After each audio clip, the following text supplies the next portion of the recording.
Today, I'm in Bunche Beach Preserve, right off the beach at San Carlos Bay and just east of Ponderosa, Florida. The preserve is 719 acres of wetland, purchased by Lee County in 2001.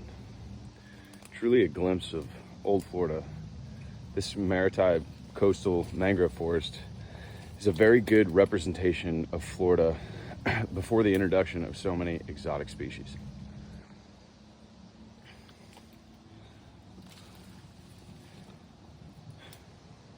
A mangrove forest or swamp is a tidal wetland dominated by saline-tolerant trees and shrubs.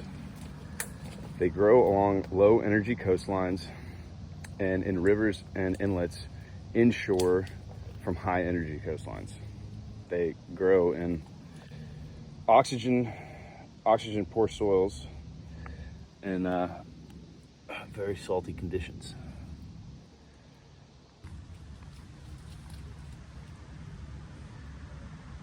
I would classify the mangrove community I'm in today a riverine forest because I am on one side of a small tidal creek just north of the beachhead.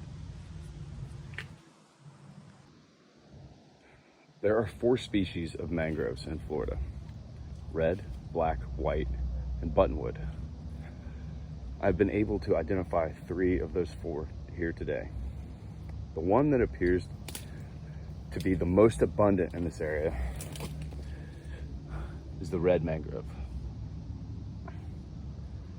The red mangrove, or Rhizoptera mango, grows best in frequently flooded zones and are easily distinguished by their tangled reddish prop roots, like that.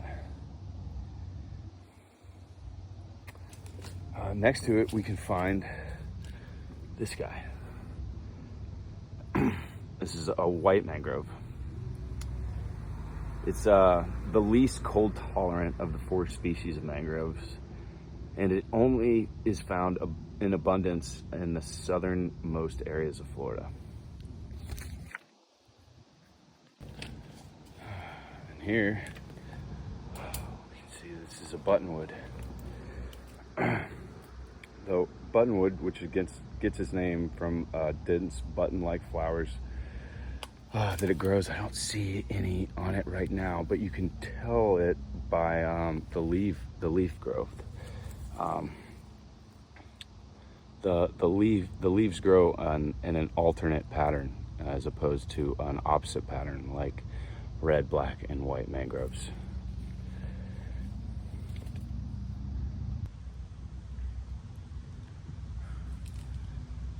The main disturbance events occurring in this forest community would be storms like hurricanes, freezing events, and of course human activity. Big storms can bring floodwaters, which can be detrimental to mangroves.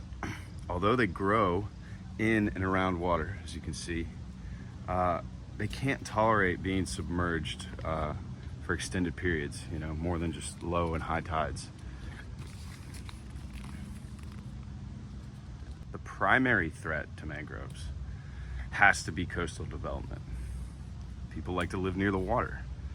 When they build, they usually get rid of the mangroves. That's why preserves like this one are crucial for all sorts of species that rely on these mangrove communities.